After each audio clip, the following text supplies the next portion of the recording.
Hello friends, कैसे हैं आप लोग। सबको मेरा जय भीम, नमो बुद्धाय। बुद्ध और उनका धर्म में राजा बिम्बिसार को गौतम का उत्तर। मानव कल्याण के लिए गृह त्याग। नंबर 1, मैं संसार के कलह से आहत हुआ हूँ।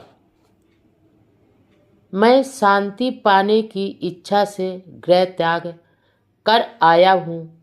धरती के दुख से बचने के लिए मैं दिव्य लोक का राज भी नहीं चाहूँगा।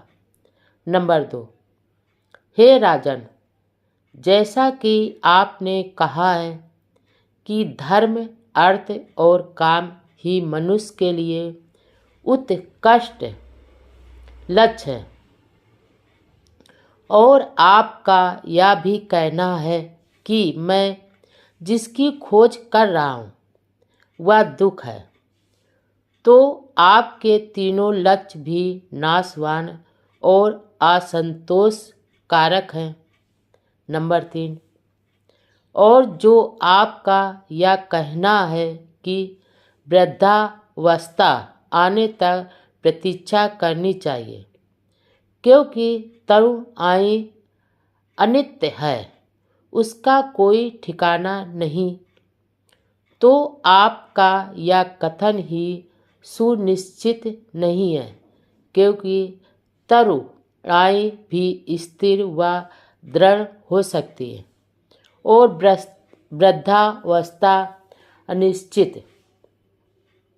नंबर 4, लेकिन जब मृत्यु बिना आयु को देखे किसी को भी अपने बस में कर सकती है, तो कोई भी शांति का इच्छुक बुद्धिमान किस प्रकार वृद्धावस्था की प्रतीक्षा कर सकता है, जबकि वह यह जानता ही नहीं कि मृत्यु किस घड़ी आ दबोचेगी।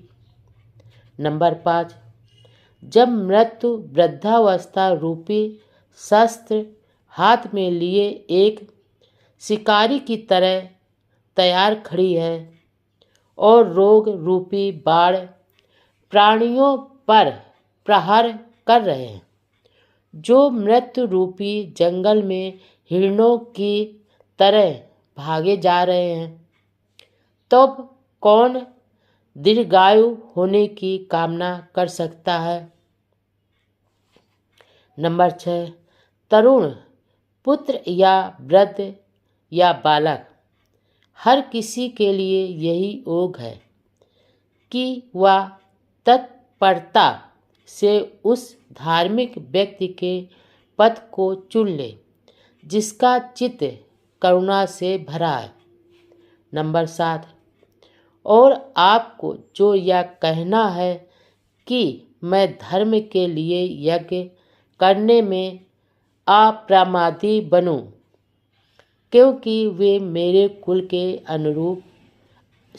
अनुकूल है और महान फलदायी है, तो मैं ऐसे यज्ञों के फल को नहीं चाहता जो दूसरों की पीड़ा पहुंचाने के लिए किए जाते हैं।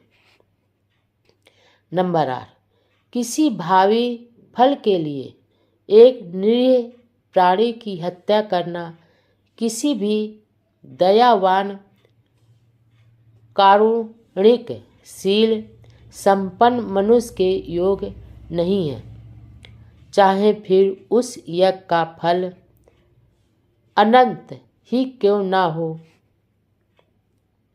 नंबर 9, और यदि सच्चा धर्म सदाचरण, स्वयं संयम, नैतिक आचरण और कामनाओं का अभाव आदि नियमों पर आधारित नहीं है, तो भी यज्ञ के नियम को मानना ठीक नहीं, जिसमें उत्कृष्ट फल केवल पशुओं की हत्या द्वारा ही प्राप्त किया जा सकता है।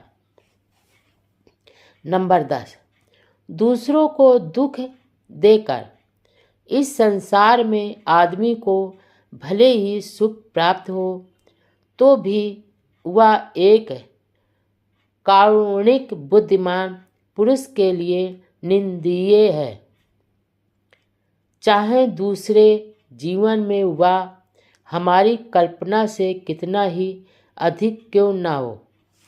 नंबर 11, मैं भावी जीवन के फल के प्रलोभन में ऐसे कर्म को नहीं कर सकता। हे राजन, मेरा मन भावी जीवन के सुख के लिए प्रसन्न नहीं होता, क्योंकि ऐसे कर्मों की दशा बादलों से घिरी वर्षा से प्रताड़ित पौधों की तरह अनिश्चित और डामाडोल है।